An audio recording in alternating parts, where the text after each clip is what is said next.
Non, merci beaucoup, mais c'est bien drôle, mais moi, il y a des fois, je trouve pas ça drôle. Avez-vous peur, vous autres, de la guerre nucléaire? Ah oui. Tenez-vous bien, parce que Glutamate et ses monosodium nous ont envoyé deux spécialistes, deux sergents de l'armée canadienne nous en parler. Je vous présente Nuc et R, les sergents nucléaires.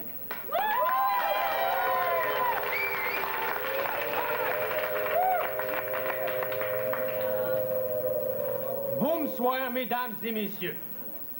Tout le monde sait que les dangers d'une guerre nucléaire sont imminents.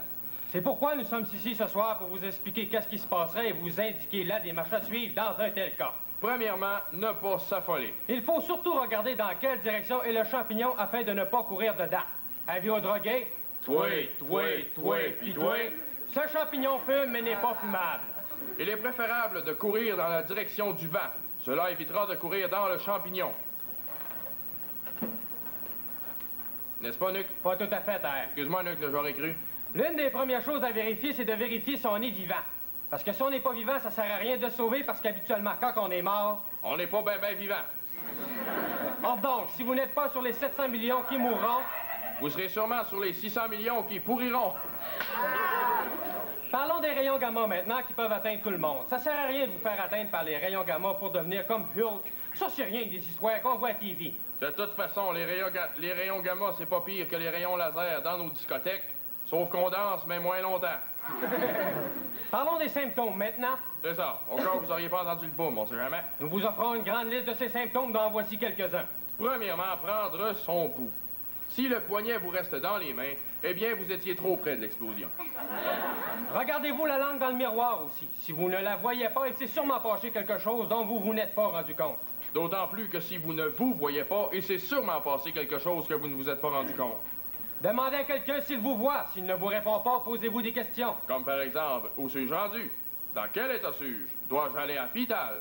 Si oui, existe-t-elle encore? Il y a le cas aussi où vous vous levez le matin et que vos cheveux ne veulent plus vous accompagner et restent sur votre oreiller. Eh bien, de deux choses l'une. Ou les Russes se sont mal réveillés ce matin-là. Ou Jack le coiffeur a fait de vous sa 10e victime. Advenant le cas où vous seriez pris d'une grippe nucléaire. Ça peut arriver. Vous éternuez et vous apercevez deux petits spots sur le mur devant vous. Eh bien, il y a de fortes chances que ce soit vos yeux. À ce moment-là, ça sera plus logique de dire que ce sera les taches qui vous apercevront. Exactement. Il y a aussi le cas où vous vous mouchez et que votre nez reste dans votre Kleenex. Eh bien, jetez le Kleenex, ce n'est pas propre de le garder pour un usage futur. C'est ça. Garder son nez à traîner comme ça tout partout, c'est pas propre. Il y a aussi le cas où vous vous réveillez le matin et que votre belle-mère a rajeuni de 20 ans. Prenez garde. Ce n'est pas un signe du bon Dieu. Vous n'avez pas été consacré saint. C'est rien que les Russes se sont mal réveillés ce matin-là. Si vous vous étiez couché au 29e étage la veille et que vous vous réveillez le lendemain matin au sous-sol, c'est signe que... Les Russes se sont mal réveillés ce matin-là. Surveillez votre aquarium aussi, en ce qui a trait à vos poissons. Si ceux-ci nagent en reculons, c'est signe que... Votre eau est mal chauffée. Toujours en ce qui a trait à vos poissons, si vous vous levez le matin et que vos petits fancy goopies se sont transformés en fish and chips, eh bien c'est signe que... Votre chat a lu le mode d'emploi de votre friteuse. Et un chat qui sait lire, c'est pas normal, donc... Les Russes se sont mal réveillés ce matin-là.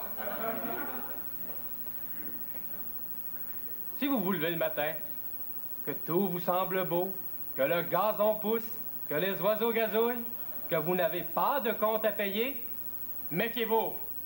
C'est sûrement que la bombe est tombée sur le bureau de poste. Le matin, ou lorsqu'en ouvrant votre téléviseur, Gérard D. Laflaque tombera dans votre salon, eh bien, ce sera vraiment l'apocalypse. En tes cas, C'est ça, en tes cas. en guise de conclusion, Dites-vous que la guerre nucléaire, c'est pas la mer à boire. c'est juste un petit coup à donner.